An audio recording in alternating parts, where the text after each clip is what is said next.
Mexico, a land of vibrant life by day, but at night, something else awakens. From a doll-infested island to ghost-ridden prisons, these haunted places are more than myths. This is Nocturne Terror, and tonight, we're taking you deep into Mexico's darkest, most terrifying corners. Are you ready to see what lies in the shadows?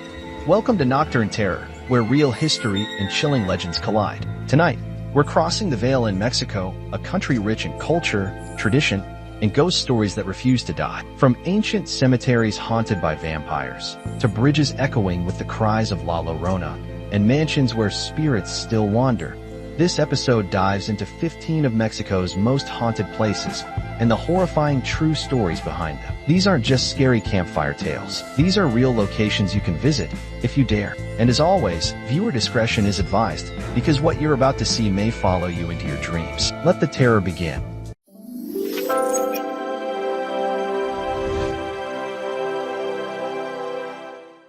Number 1. Island of the Dolls, Isla de las Muñecas. The Island of the Dolls is perhaps Mexico's most visually disturbing haunted location, situated in the ancient canals of Xochimilco, about 28 kilometers south of Mexico City. The real story began in the 1950s with a solitary man, named Don Julian Santana Barrera, who chose to live as a hermit on this small island. According to the most credible accounts, Don Julian discovered the body of a young girl who had drowned in the canals near his island.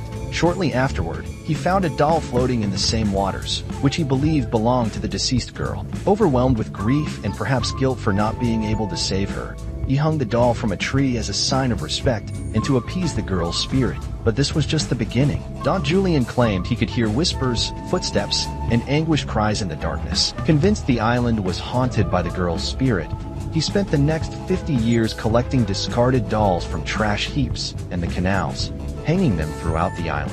He believed these dolls would protect him from evil and appease the girl's tormented soul. The dolls, now numbering in the hundreds, hang from trees and buildings in various states of decay. Many are missing limbs, some have hollow eye sockets, while others have been bleached by the sun and weather until they appear almost skeletal.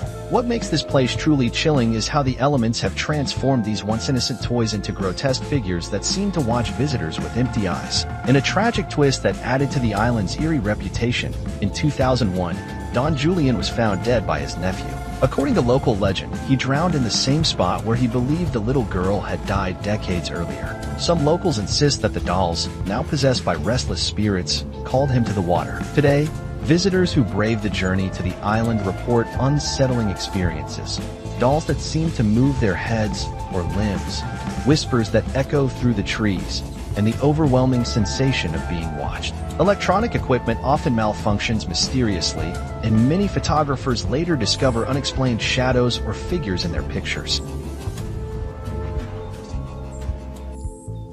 Number 2. Casa de la Tía Toña. Located in the historic center of Mexico City, stands Casa de la Tía Toña, a colonial-era mansion built in the 18th century that has become one of the capital's most notorious haunted houses. The mansion's tragic history began when it belonged to a wealthy family led by matriarch Antonia Romero, known affectionately as Tía Toña. According to historical accounts, Tía Toña was beloved by her family and the community for her generosity and warmth. However, her life took a dark turn when she discovered her husband was having an affair with one of their young servants. What transpired next varies depending on the telling, but the most common version claims that in a fit of rage and despair, Tía Toña poisoned her husband's evening meal. When she realized what she had done, overwhelming guilt drove her to madness. She locked herself in the upstairs bedroom and refused to eat or drink. After several days of self-imposed isolation, she died of starvation and dehydration. Her body, dressed in her favorite black dress, wasn't discovered until a week later. Since then, residents and visitors have reported numerous paranormal phenomena. The most frequent sighting is of a woman in black wandering the upstairs hallway, her face twisted with grief. Witnesses describe a sudden drop in temperature when she appears, followed by the scent of old flowers, possibly the same flowers that decorated Tía Toña's funeral. In the 1940s, a family who moved into the house fled after just 3 months, claiming they could hear a woman's heartbroken weeping throughout the night. and that all the mirrors in the house would inexplicably crack or shatter. Another tenant in the 1970s reported that food would mysteriously rot overnight, and doors would slam even when there was no breeze. The most chilling account comes from a night watchman who worked in the building in the 1990s when it briefly served as an office space. He claimed that every night at 3 a.m., he would hear footsteps pacing in the upstairs bedroom, the same room where Tia Toña died. When he investigated, the room was empty, but the rocking chair by the window would be gently moving. Number 3. Panteón de Belén Cemetery. The Panteón de Belén Cemetery in Guadalajara is a neoclassical marvel built in 1848, initially serving as the final resting place for the city's elite. What makes this cemetery particularly fascinating is not just its elaborate architecture, but also its reputation as one of Mexico's most haunted locations. The cemetery's most infamous legend revolves around El Vampiro de Belén, the Vampire of Belén. According to local lore, in the late 19th century, a series of mysterious deaths occurred in Guadalajara. Victims were found drained of blood with 2 small puncture wounds on their necks. The deaths created panic until authorities exhumed a specific tomb in Belén Cemetery. Inside, they allegedly found a body that showed no signs of decomposition despite being buried for months. Following local superstitions, they drove a wooden stake through the heart of the corpse. Witnesses claimed that the body let out an inhuman scream, and that blood poured from the wound, unusual for a long dead body. The mysterious deaths stopped immediately afterward. Today, the tomb, whose exact location remains undisclosed to prevent vandalism, is said to be sealed with heavy chains and religious symbols. Another persistent ghost story involves a young woman in white who appears on moonlit nights. Historical records suggest she might be Soledad Ochoa,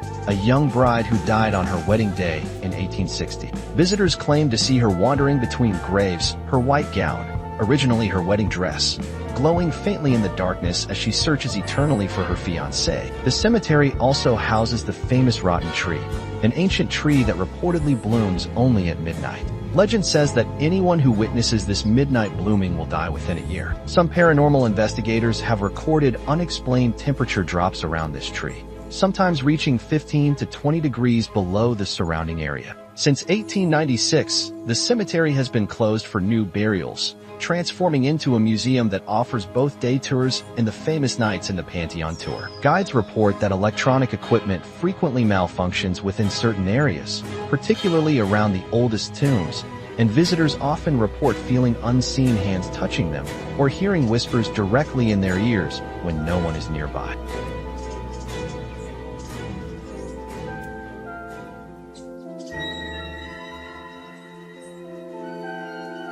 Number 4. Palacio de Lecumberri, the Black Palace. Known ominously as the Black Palace, Palacio de Lecumberri was one of Mexico's most notorious prisons from 1900 until its closure in 1976. What began as a modernist project designed to rehabilitate criminals according to the latest penological theories of the era quickly devolved into a symbol of political repression and human suffering. The prison was originally built under the dictatorship of Porfirio Diaz with 804 cells designed for individual inmates. However, at its peak, it held over 3,000 prisoners, with up to 5 people crammed into single cells. These inhumane conditions led to rampant disease, violence, and death. During Mexico's turbulent revolutionary period and the subsequent dirty war of the 1960s, 70s, Lecumberri became infamous for housing political prisoners, many of whom were tortured or disappeared within its walls. One of the most persistent ghost stories involves Gallery J, where political prisoners were held and tortured. Guards and later archivists who worked in the building after its conversion reported hearing agonized screams and the rattling of chains, particularly at night. Several night watchmen refused to patrol this section alone, claiming to have seen the spectral figures of tortured prisoners still chained to the walls. Another frequently reported apparition is that of a prison guard who was killed during a riot in 1960.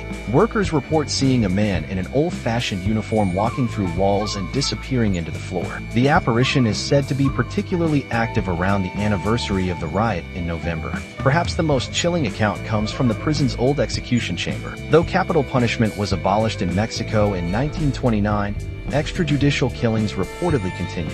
Visitors to this room report overwhelming feelings of dread, difficulty breathing, and sometimes seeing brief flashes of executions playing out like macabre films projected onto the walls. In 1976, the prison was finally closed, and in 1980, it was transformed into Mexico's National Archive. During the renovation, workers reported numerous paranormal experiences, including tools disappearing and reappearing in locked rooms, unexplained cold spots, and disembodied voices begging for help or mercy. Today, researchers and visitors to the archive regularly report strange phenomena: elevators that move between floors with no one inside, the overwhelming scent of tobacco in the former warden's office, though smoking is strictly prohibited, and the sounds of shuffling feet and murmured conversations from empty corridors.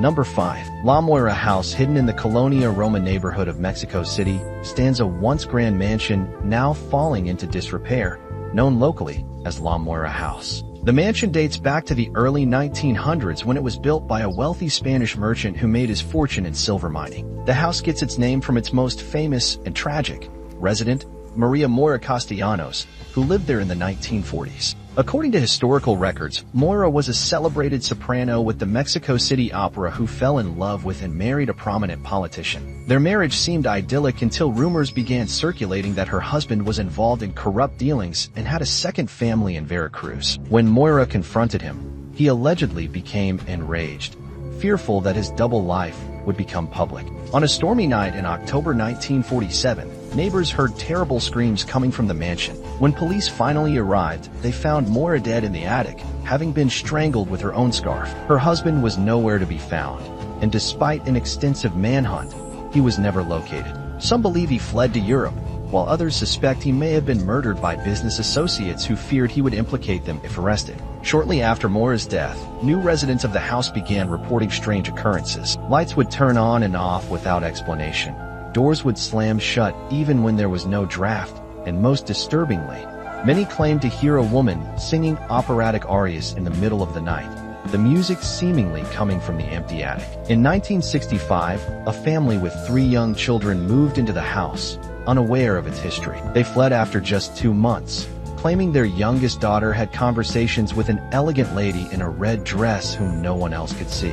The child accurately described Moira and mentioned that the lady was sad because she couldn't find her voice. During renovations in the 1980s, workers discovered a hidden compartment in the attic containing a bloodstained scarf and several opera programs featuring Moira's name. According to local legend, one worker who mockingly put the scarf around his neck was found unconscious the next day, with unexplained bruising around his throat. In recent years, paranormal investigators have recorded dramatic temperature drops in the attic, sometimes falling to near freezing even on warm days. An EVP, electronic voice phenomenon.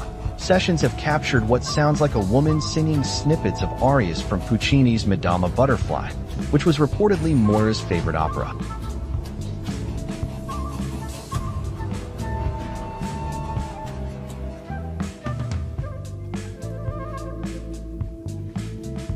Number 6. Hotel California. In the picturesque coastal town of Todos Santos in Baja California stands the legendary Hotel California, a location that has inspired countless rumors and ghost stories. Though it famously denies any connection to the Eagles' iconic song of the same name. The hotel was founded in 1947 by a Chinese immigrant named Mr. Wang, who originally named it Hotel California. During Prohibition in the United States, the hotel became a popular destination for Americans seeking alcohol and entertainment unavailable north of the border. Under Wang's management, the hotel developed a reputation for wild parties, gambling, and alleged connections to rum-running operations. According to local legend, Wang fell in love with a beautiful Mexican woman who worked at the hotel. Their relationship was tumultuous, marked by jealousy and passionate arguments that guests could often overhear. In 1961, under mysterious circumstances, Wang disappeared without a trace. Some locals claimed he fled after a business deal went wrong, while others whispered that his lover had poisoned him in a fit of rage after discovering his infidelity. The hotel's paranormal reputation began shortly after Wang's disappearance. Guests reported hearing heated arguments in empty rooms, particularly room 11, which was allegedly Wang's private suite. Others claimed to see a well-dressed Asian man walking through the hotel's garden at sunset, always disappearing when approached. The bar area seems to be a particular hotspot for supernatural activity. Bartenders have reported glasses sliding across the bar untouched, and the vintage piano in the corner occasionally plays by itself, always the same melancholy tune that no staff member recognizes. Some guests have photographed what appears to be a misty female figure standing near the piano, believed to be Wang's lover, who some say died of a broken heart after his disappearance. In the 1990s, during renovations to expand the hotel, workers discovered a sealed room containing vintage liquor bottles from the Prohibition era and personal belongings that may have belonged to Wang. Allegedly, the worker who first entered the room was overcome by a choking sensation and had to be helped outside. When they returned, the items had been rearranged. Today, the hotel embraces its mysterious history while maintaining a luxurious atmosphere. Night staff report hearing footsteps in empty corridors and doors opening and closing by themselves. Guests who stay in room 11 sometimes request room changes in the middle of the night, complaining of feeling watched or hearing a man's voice whispering in Chinese. Number 7. La Posada del Sol. In Mexico City's historic center stands the abandoned shell of what was once meant to be the grandest hotel in the capital, La Posada del Sol. Construction began in 1948 under the vision of Fernando Saldana Galvan, a wealthy businessman who dreamed of creating a luxury establishment that would combine modern amenities with traditional Mexican art and architecture. The massive building featured ornate murals, intricate tile work, and a central courtyard with an elaborate fountain depicting Tlaloc, the Aztec rain deity. Saldana spared no expense, importing materials from across Mexico and commissioning works from notable artists of the era. However, the project was plagued by tragedy from the start. During construction, at least 7 workers died in various accidents, an unusually high number even for the less stringent safety standards of the time. Each death was followed by increasingly strange occurrences. Tools would disappear only to be found arranged in patterns on the floor the next morning. Workers reported hearing children's laughter echoing through the empty building, and several claimed to see a young girl in a white dress running through unfinished corridors. The most disturbing incident occurred in 1952, just months before the scheduled opening. A young maid who had been hired to prepare the rooms was found dead in the central courtyard, apparently having fallen from the top floor. Police investigated but could find no evidence of foul play. The workers insisted they had heard her screaming for help, crying that someone is pushing me. Shortly after this tragedy, Saldana became embroiled in financial and legal problems. His investors withdrew support, and rumors circulated that government officials were demanding bribes he refused to pay. Increasingly desperate and reportedly drinking heavily, Saldana hanged himself in room 327, a suite he had designed for his own use within the hotel. He left a cryptic suicide note that allegedly read, "This place will never know happiness. What's buried beneath demands otherwise." His words proved prophetic. The hotel never opened to the public. Various investors attempted to revive the project over the decades, but each effort was abandoned after experiencing financial problems, unusual accidents, or unexplained phenomena that frightened workers away. In the 1970s, the building briefly served as government offices, but employees complained of illness, depression, and disturbing dreams. By 1985, the building was completely abandoned. Urban explorers who venture inside report numerous paranormal experiences, unexplained cold spots, the sound of a child giggling and running, lights that appear in windows despite the lack of electricity, and most commonly, overwhelming feelings of sadness and dread that become more intense as one climbs to the upper floors. The most frequently reported apparition is that of a young girl in a white dress with long black hair who appears in the central courtyard, usually near the Tlaloc fountain. Some believe she is the spirit of the maid who died there, while others claim she might be connected to whatever Saldana cryptically referred to as being buried beneath the hotel, leading to speculation that the building may have been constructed over an ancient burial site or forgotten sacred ground. Number 8. Hacienda de San Juan Bautista. Tabi. Deep in the Yucatan Peninsula, surrounded by dense jungle and fields of henequen, sisal, stands the crumbling grandeur of Hacienda San Juan Bautista. Tabi. This once magnificent estate dates back to the 17th century when it was established by Spanish colonists, but it reached its peak of prosperity in the late 19th century during the henequen boom, a period known as the Green Gold Era when the Yucatan's economy flourished through the production of sisal fiber.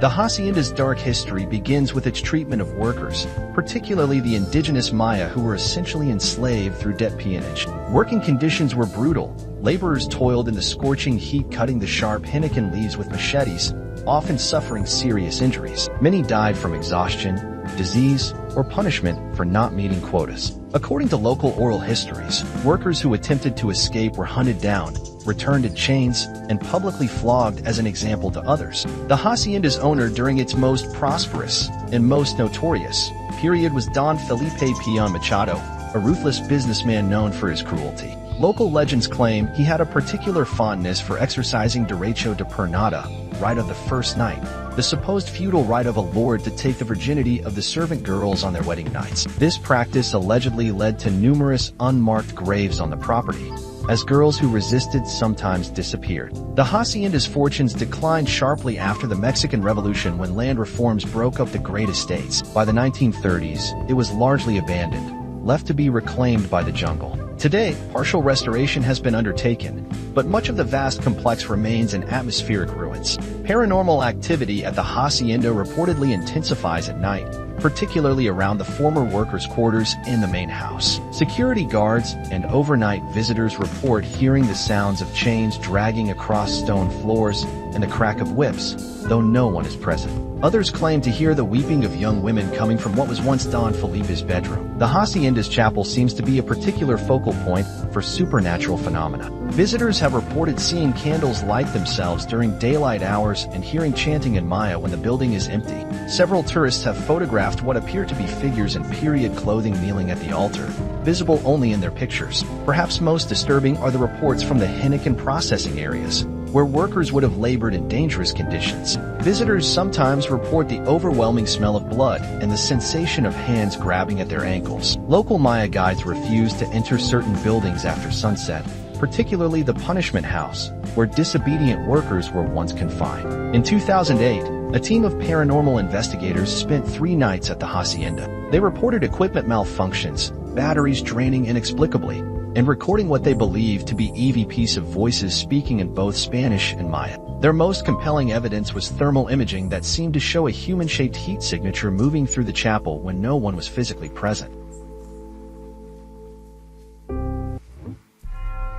Number 9. La Llorona's bridge near the town of Zimapan in the state of Hidalgo stands an old stone bridge that locals call El Puente de La Llorona's bridge. While the legend of La Llorona, the weeping woman who drowned her children and now wanders waterways searching for them, is widespread throughout Mexico and the American Southwest, this particular bridge is considered one of the most authentic sites associated with the tale. Historical records suggest the bridge was built in the early 1800s to span a section of the river that was particularly dangerous due to seasonal flooding. What makes this location unique is that historians have identified a possible real-life origin for the La Llorona legend connected specifically to this bridge. According to local archives, in 1843, a woman named Maria Francisca lived in Zimapan with her 3 children. She had been abandoned by her husband, who left to find work in the mines of the Northern Territories, now the southwestern United States, but never returned. After years of struggling in poverty and facing the scorn of the community as an abandoned woman,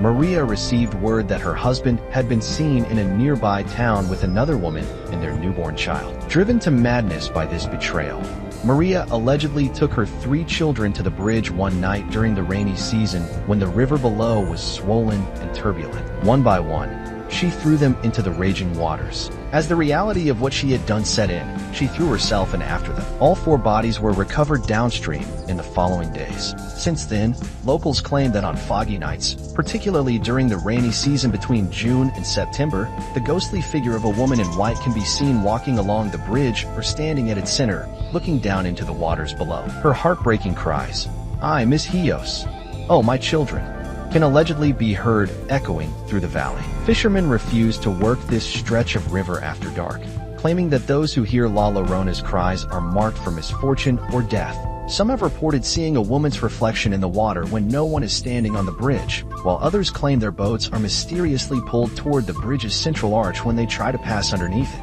In 1987, a group of teenagers who went to the bridge at midnight as a dare reported that their car would not start after they had been there for several minutes. As they tried to revive the engine, they claimed the interior of the vehicle filled with the scent of river water and wildflowers, followed by the sound of a woman sobbing from the back seat. When they turned around, they saw wet footprints forming on the upholstery, though no one was there. The bridge has become something of a pilgrimage site for paranormal enthusiasts and those interested in Mexican folklore. Visitors often leave small toys or flowers as offerings to appease Maria's restless spirit. Local tour guides report that these offerings are sometimes found scattered in the river below, despite being securely placed on the bridge, as if thrown by unseen hands. Number 10. Teatro Degollado. Standing majestically in the heart of Guadalajara, Teatro Degollado is one of Mexico's most beautiful neoclassical theaters, inaugurated in 1866. While its architectural splendor draws thousands of visitors and performing arts enthusiasts each year, many are unaware of the dark legends and supernatural phenomena associated with this cultural landmark. The theater's construction was plagued with problems from the start. Work began in 1856 under the direction of architect Jacobo Galvez, but was interrupted multiple times due to political upheaval and the War of Reform. Local legend claims that during one particularly desperate period of funding shortages, Galvez made a deal with a mysterious benefactor who provided gold in exchange for incorporating certain elements into the design. These elements, some believe, created a structure that could serve as a conduit between the worlds of the living and the dead. The theater's most famous ghost is La Dama de Blanco, the Lady in White, believed to be Josefa Garcia, a young soprano who was to perform at the theater's grand opening. According to historical accounts, Josefa was involved in a tumultuous love affair with a married politician. On the morning of her debut performance, she was found dead in her dressing room, apparently having consumed poison. Whether it was suicide or murder has remained a mystery. Staff and performers regularly report seeing a woman in a Victorian-era white gown roaming the upper boxes or gliding across the empty stage after hours. Her appearances often coincide with productions of classical operas, particularly when a new soprano is making her debut at the theater. Some performers claim to have been visited by La Dama de Blanco the night before their performances. Those who report being blessed by her allegedly give transcendent performances, while those who sense her disapproval often suffer mysterious vocal problems or accidents on stage. The theater's basement holds another chilling story. During renovations in the 1970s, workers discovered a hidden room containing what appeared to be occult symbols painted on the walls and floor. More disturbing was the finding of small bone fragments that forensic analysis later suggested belonged to children. This discovery fueled rumors that the site had been used for dark rituals before the theater was built, possibly connected to the mysterious funding that allowed its completion. Maintenance workers refused to go into certain areas of the building alone, particularly the original dressing rooms and the prompter's box beneath the stage. Several have reported hearing whispered conversations and seeing shadowy figures that vanish when approached. Sound technicians have captured unexplained voices during recordings, often singing softly in Italian, the language of many classical operas. Perhaps the most persistent phenomenon occurs during performances of Lucia di Lammermoor, Gaetano Donizetti's tragic opera. During the famous mad scene, when Lucia appears covered in blood after murdering her bridegroom, audience members in Box 7 have repeatedly reported feeling suddenly cold and smelling a distinct floral perfume, followed by the sensation of someone brushing past them, though the box was not full and no one was moving. In 2005, a visiting conductor from Italy refused to return to the theater after claiming he saw a woman in white standing behind the orchestra during rehearsal, only to vanish when he turned to speak to her. He later identified her from historical photographs as Josefa Garcia, though he had never heard her story before. You've just explored some of the most haunted places in all of Mexico, each with its own twisted history, lingering spirit, or unsolved mystery. But remember, the scariest thing isn't what you see, it's what follows you home. If you enjoyed this descent into the unknown, make sure to like, subscribe, and hit the bell so you don't miss the next nightmare from Nocturne Terror. Tell us in the comments, which place creeped you out the most, or better yet, which one would you dare to visit? Until next time, stay in the light, and keep one eye open, because here at Nocturne Terror, the darkness is never empty.